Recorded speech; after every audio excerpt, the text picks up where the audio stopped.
Travis Reier and Charlie Potter, the BamaOnline.com staff, outside Monday's practice on the University of Alabama campus. And Charlie, Nick Saban gave him a little bit of a break, I think, today. Let him go inside for the first day of full pad practice. Not terribly uncomfortable out today, but they have been through a pretty good grind here for the first 4 days. Take them inside, maybe refresh them a little bit, but ought to be interesting to see how they come out of the first full pad workout. Yeah, I mean, I was actually glad they went inside. That's just me. But no, I mean, nothing surprising. I think he's done this in the past, especially just how hot it is in Alabama to start out fall camp. Especially since they have a 2-a-day tomorrow. I think it's just trying to get their bodies acclimated to the full pad workout and get ready for tomorrow. It's going to be a big day. Yeah, and it makes sense. As you said, a couple of 2 days coming up, big scrimmage on Saturday, so we're starting to hit some mile markers, although the Monday after the open practice at Bryant-Denny, that truly signifies, to me at least, the start of the grind. I think there's a lot of excitement, a lot of enthusiasm because you're pumped up those first 2 or 3 days, but that Monday after fan day, it's real. Yep. And that's what they're starting to endure now. But good news on the injury front with Tony Brown back out there and looking like he wasn't really limited at all. No, I mean, he wasn't doing much with his shoulder. Like, he didn't lift his left arm very much, but that wasn't holding him back from laying any licks out there. I saw in one drill he has to come off a block and then hit what would be a running back, but it's a defensive back, and knock the guy back a couple of yards, which is really surprising to use half your torso to do that. So he may be limited in the sense that the coaches don't want him to do as much, but I don't necessarily think he listens to that as much, just the way he is.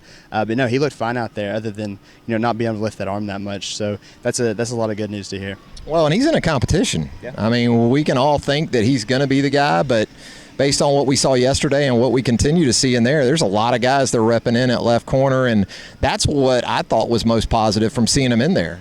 I think he understands that he's got to win that job. And you're right. For a guy who looked to be a little bit sore at best, he wasn't holding back much in that run force drill that we watched. Elsewhere, Cam Robinson looked good once again today, and really nothing of note watching him in some of the offensive line drills as far as that knee or that slight knee sprain goes. Yeah, I mean, you can't tell anything happened to him, which is good. I mean, he's very valuable to Alabama's success this season. The only guys that I saw that weren't doing anything were Marlon Humphrey again, which he has a pulled muscle. It's going to take some time to heal. And Chris Black wasn't wearing a black no contact jersey, but he kind of hung back, didn't do much. So those are the only two guys that really I would say are somewhat limited at this point. Ty Flournoy-Smith, that's not even worth noting anymore. He seems to be fine. So, yeah, I mean, really good news out on the injury front.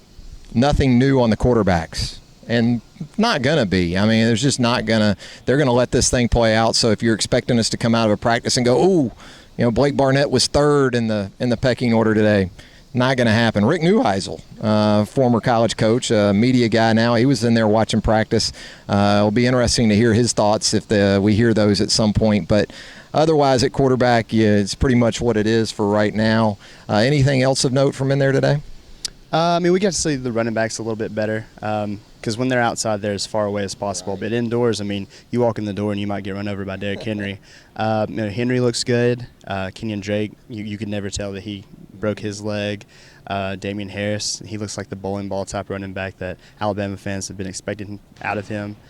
Even that walk-on, number 33, Derek Gore. Derek Gore, just his last name just slipped my mind. Yeah. He looks good. I mean, he's got about the same body type as Damian Harris, so that's good to have a guy that no one really expected to see at the start of fall camp. So that's good news on the running back front. Yeah, everybody in there looks like a running back. Yeah. Put it that way. Ronnie Clark. I mean, that's a big dude. Yeah. It's a big athlete, and he looks like he's pretty much gotten over that Achilles injury from last fall. So there's options, and Bo Scarborough continues to do a lot in the black jersey. We obviously know he's out at least a month of the regular season, but, yeah, it was good to get a closer look at those backs and the offensive linemen because outside we typically don't. I think that's just about going to do it, you think? Yeah. So for Charlie Potter, I'm Travis Reier, the BamaOnline.com staff. Join us again mid-morning, I'm thinking, on Tuesday as we go through our first two-a-day. Have you been hydrating? I mean, you look like you're in pretty good shape. You're a young guy. Yeah. I mean, I better not have to, stretch you out if you're cramping out there or anything. I'm definitely going to take you up on the stretches. No, Eat your salt tablets. I appreciate the compliments. I don't feel like it, but I think I've been drinking enough water. I'll be fine. Okay. I'm hydrated. Good. It just may not always be water. So for Charlie Potter, I'm Travis Reier. Keep it right here on BamaOnline.com for more coverage of Fall Camp 2015.